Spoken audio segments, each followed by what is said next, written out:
Diploma. Labelling of drugs तो मैंने करा दिया था। आज जो है टॉपिक वो है तुम्हारा लेबलिंग ऑफ कॉस्मेटिक्स। ठीक, लेबलिंग ऑफ कॉस्मेटिक्स जो होता है वो भी नॉर्मल ड्रग की तरह ही होता है। ठीक है, उसमें भी हम बैच नंबर लिखेंगे, मैन्युफैक्चरिंग लाइसेंस नंबर होता है, बैच नंबर है, मैन्युफैक्चरर का नाम क्या है, एड्रेस वगैरह सब कुछ वही मेंशन करना होता है। ठीक है, प्लस इसमें क्या होता है लेबलिंग ऑफ कॉस्मेटिक में, जो हमारा इंग्रेडिएंट जो कॉस्मेटिक का नाम है, ये निखिल चौधरी क्या हुआ? लेबलिंग ऑफ कॉस्मेटिक में एक आउटर लेबल होता है, एक इनर लेबल होता है। ठीक है, आउटर लेबल में क्या होता है, नेट कंटेंट दिया होता है। जैसे क्रीम है कि ये इतने ग्राम की है, या और कुछ है, क्रीम के अलावा लोशन वगैरह है कि ये इतने ग्राम का है। ठीक है, कॉस्मेटिक में ये दिया हुआ आता है। और क्या होता है, एक दूसरा होता है इसका इनर लेबल। इनर लेबल में क्या होता है, नेट कंटेंट, जितने के जितने इंग्रेडिएंट्स हैं वो सारे के सारे होते हैं। ठीक है, MFG होता है, लाइसेंस नंबर होता है, रेट होता है, ये होता है कॉस्मेटिक के केस में। ठीक है, लेबलिंग ऑफ ड्रग्स तो हमने पढ़ लिया था। आज जो नया टॉपिक है लेबलिंग ऑफ कॉस्मेटिक्स। ठीक, तो लेबलिंग ऑफ कॉस्मेटिक भी ड्रग एंड कॉस्मेटिक एक्ट के अकॉर्डिंग ही होता है। इसमें भी हम लेबलिंग जो करते हैं ना, ड्रग एंड कॉस्मेटिक एक्ट जो आया था हमारा 1940, उसके अकॉर्डिंग ही करते हैं कि लेबलिंग में ऐसा होना चाहिए। तो इसमें लिखो labelling of cosmetic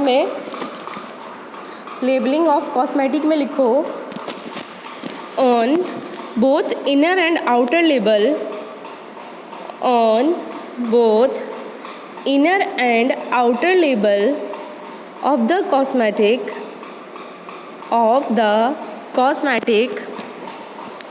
it should indicate on both मतलब इनर लेबल भी और आउटर लेबल में भी जो लेबल होता है कॉस्मेटिक का देखा होगा ना आपने। एक तो जो इनर लेबल जहाँ पे मतलब जो ड्रग है, क्रीम वगैरह है, उस पर भी छपा हुआ होता है सब कुछ, एक आउटर लेबल होता है।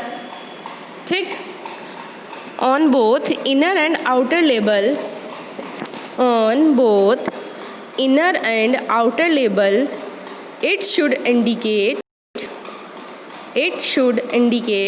क्या क्या होता है उसमें, नेम ऑफ द कॉस्मेटिक। ठीक है, इनर लेबल पे भी होता है वो और आउटर लेबल पे भी होता है। कॉस्मेटिक का नेम क्या होता है, name of the cosmetic.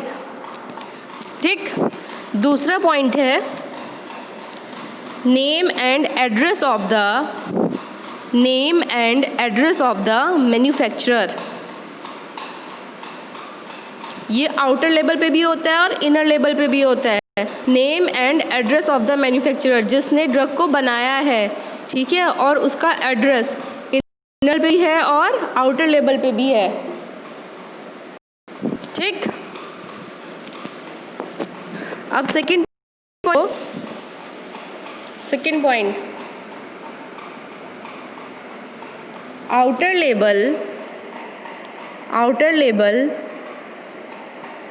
label contain the net content of the package.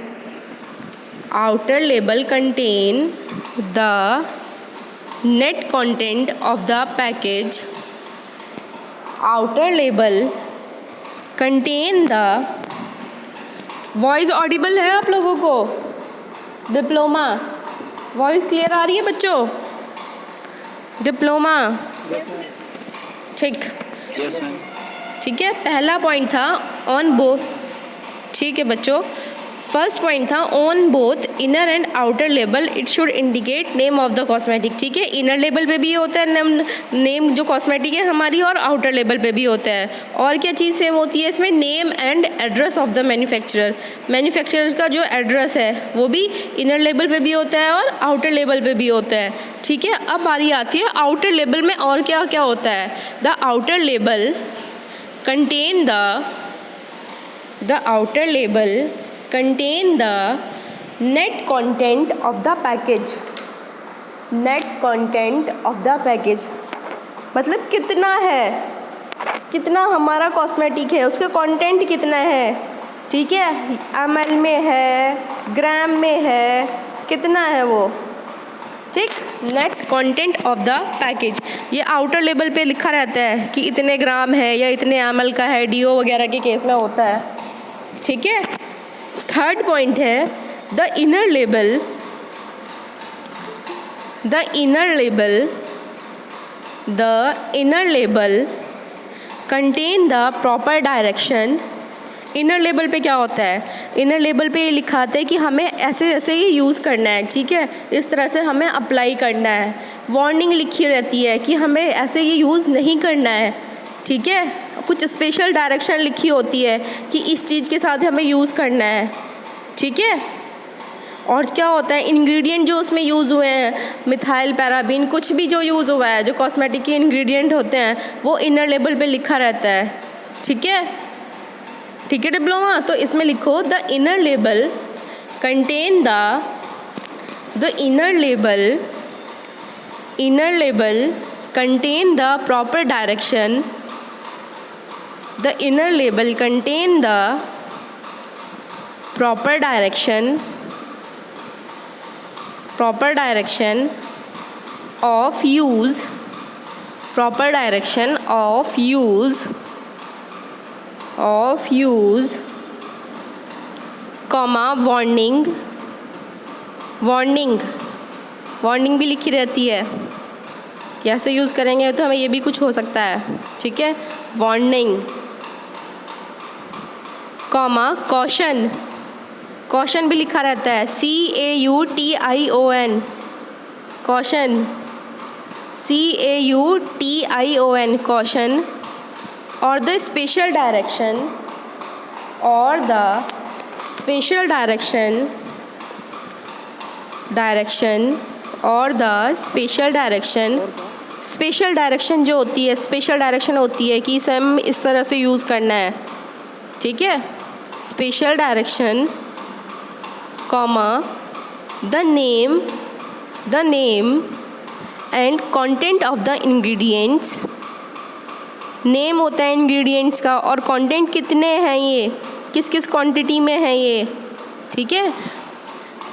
The name and content of the name, name होता है और कंटेंट होते हैं, इंग्रेडिएंट्स की जो क्वांटिटी कितनी है, ठीक है। नेम एंड कंटेंट, CONTENT, कि ये हमें कॉस्मेटिक के इंग्रेडिएंट हैं, ये प्रिजर्वेटिव है, ये IPA है, ये अल्कोहल यूज़ किया है, ठीक है। सब कुछ अलग अलग दे के रखते हैं उसमें।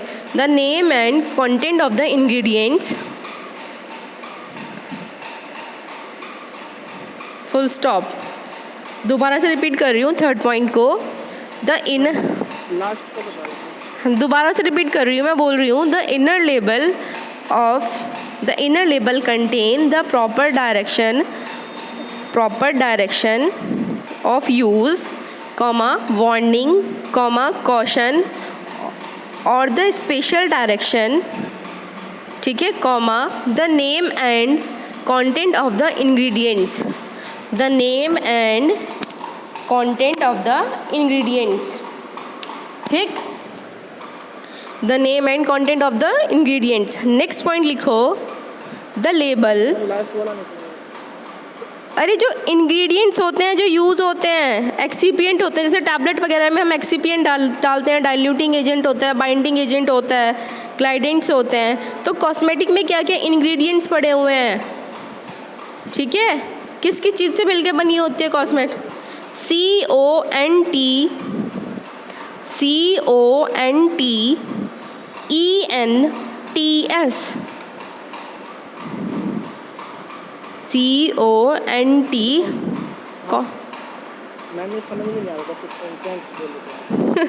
मैं ये बोल रही हूँ इसमें नेम एंड कंटेंट, ठीक है। नेम हो गया इंग्रेडिएंट जो जो यूज़ हुए हैं, और कंटेंट उनका मतलब कितनी क्वांटिटी में है ये, ठीक है। प्रिजर्वेटिव इतनी क्वांटिटी में 2% हमने यूज़ किया है, मिथाइल पैराबीन, प्रोपाइल पैराबीन अगर हम उसके सनस्क्रीन के केस में यूज़ करते हैं तो ये कितनी क्वांटिटी में है, ठीक है, ये चीज़ होती है। वाटर हमने कितना यूज़ किया है, कंटेंट मतलब क्वांटिटी होती है, ठीक। द नेम, ठीक है। डिप्लोमा कौन पूछ रहा था ये, डिप्लोमा, ठीक है, समझ आ गया? क्लियर है? ठीक है। The name and content of the ingredients. Fourth point है द लेबल। द लेबल, अब लेबल की बारी आती है, ठीक है। लेबल मतलब आउटर लेबल होता है या इनर लेबल, कुछ भी हो सकता है। The label indicate the batch number, indicate the batch number, batch number दे के रखते हैं उसमें, batch number, MFG licence number, MFG manufacturing licence number जो होता है, batch number, MFG licence number, date of manufacturing, date of manufacturing, date of manufacturing, comma, date of expiry, date of expiry, बस, ठीक है।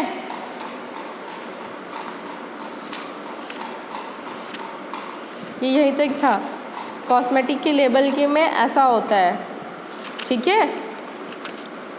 अगर हम कॉस्मेटिक की labelling करते हैं तो ये चीज़ें आती हैं, और ड्रग की अगर हम लेबलिंग करते हैं तो ऐसे ऐसे देख के क्या क्या कंडीशंस होती हैं वो दे के रखते हैं। डेट ऑफ मैन्युफैक्चरिंग होती है, डेट ऑफ एक्सपायरी होती है।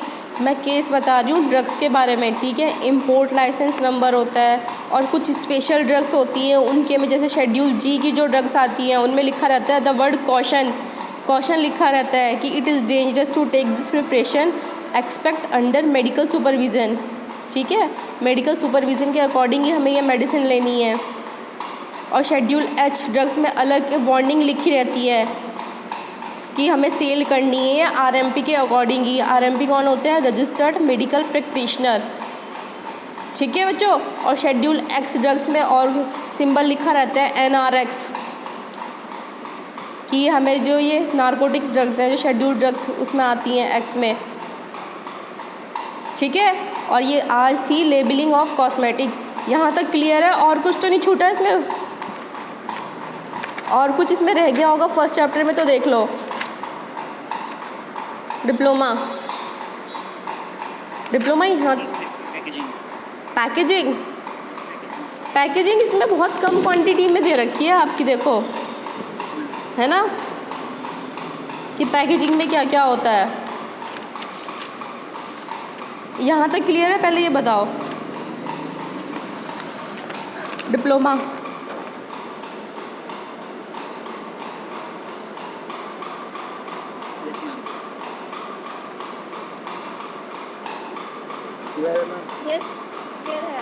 क्लियर है?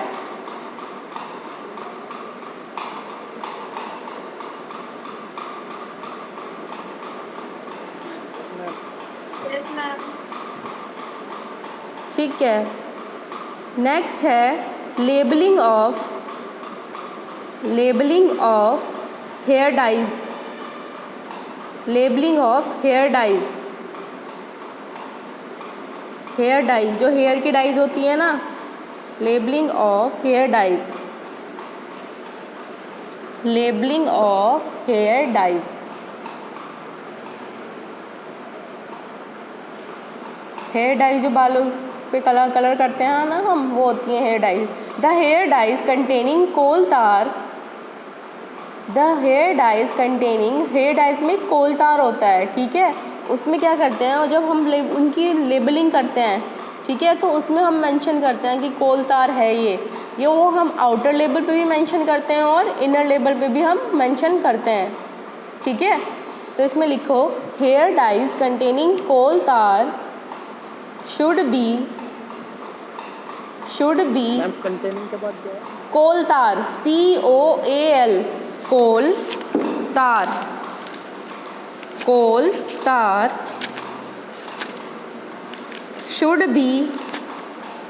should be labeled on the inner and outer side, should be labeled on the inner and outer side, outer side,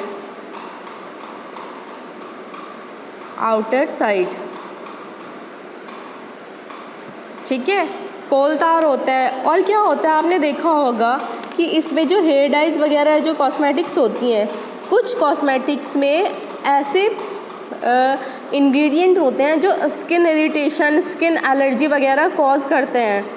ठीक है, होता है ना ऐसे भी होता है कि हेयर डाइज में कुछ ऐसा होता है, अगर कोई लगाता है तो उनको स्किन इरिटेशन वगैरह हो जाती है, स्किन एलर्जी होती है। देखा होगा आपने किसी ने, होते हैं ये 4-5 केस ऐसे मिल ही जाते हैं। तो इसमें कॉशन भी लिखा रहता है। कॉशन मतलब इससे कॉशन से पता चलता है, इंडिकेट करता है कि क्या चीज़ हो सकती है। तो एक कॉशन लिखो, इसमें ही है। सेकंड पॉइंट है caution, CAUTION, caution, CAUTION, caution. This product contain, कौन सा प्रोडक्ट है हेयर डाइज में, कोल तार है। ठीक है, तो this product contain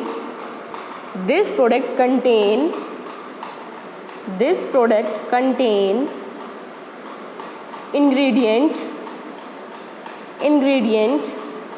which may cause skin irritation.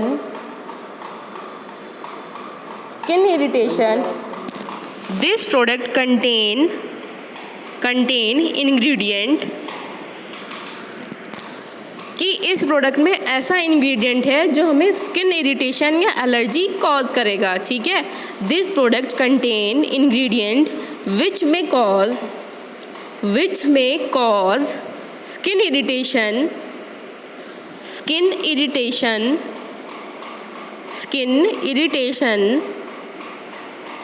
और स्किन एलर्जी, स्किन में जो एलर्जी हो जाती है या इरिटेशन हो जाती है, स्किन इरिटेशन और skin allergy in certain cases,